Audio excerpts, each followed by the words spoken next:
दोस्तों, हर हर महादेव। आज की कथा वैवस्वत मनवंतर वर्णन। सूत जी बोले, कश्यप मुनि को दक्ष कन्या से विवस्वान सूर्य की प्राप्ति हुई। सूर्य की संज्ञा त्वष्ट्री सुरेनुका नामक 3 पत्नियां हुईं। संज्ञा और सूर्य की 3 संतानें हुईं। श्राद्धदेव, मनु और प्रजापति यम। यम के साथ यमुना कन्या के रूप में पैदा हुई। उस समय संज्ञा सूर्य के तेज को सहन न कर सकी। अपनी माया रूपी छाया प्रकट कर उसे अपनी संतानों का पालन पोषण करने की आज्ञा देकर संज्ञा अपने पिता के घर चली गई। उसके पिता ने उसे इस प्रकार आया देखकर धिक्कारा, तो संज्ञा वहां से वापस आ गई। घोड़ी का वेश धारण करके वह कुरु देशों का भ्रमण करने लगी। इधर सूर्य ने संज्ञा की छाया को ही अपनी पत्नी माना। उससे उन्हें सावर्णी मनु नामक पुत्र प्राप्त हुआ। छाया को अपने पुत्र से अधिक प्यार था। वह संज्ञा की संतानों का सही से ध्यान नहीं रखती थी। एक दिन यम को किसी बात पर क्रोध आ गया और उसने छाया को लात मार दी।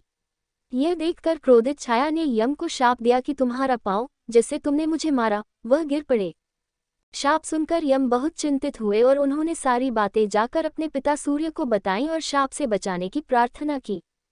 सूर्यदेव बोले, बेटा, मैं तुम्हारी माता के शाप को असत्य नहीं कर सकता, परंतु उसे कम करने की कोशिश अवश्य करूंगा। सूर्य ने क्रोधित होकर छाया से पूछा, बताओ, तुमने यम को शाप क्यों दिया? क्या कोई माँ अपने पुत्रों से ऐसा व्यवहार कर सकती है?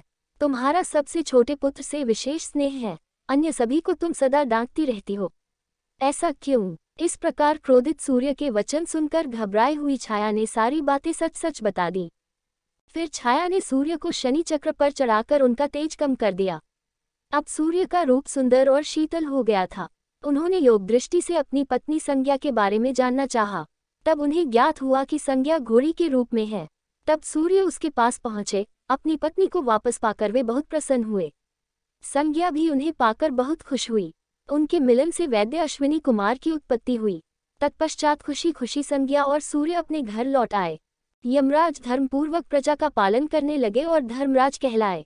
सावर्णी मनु तपस्वी होने के कारण प्रजापति कहलाए और सावर्णी मनवंतर में मनु हुए। यमुना सूर्य की सबसे छोटी कन्या यमलोक को पवित्र करके बहती हुई नदी हुई।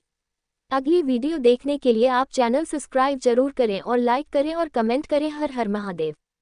दोस्तों,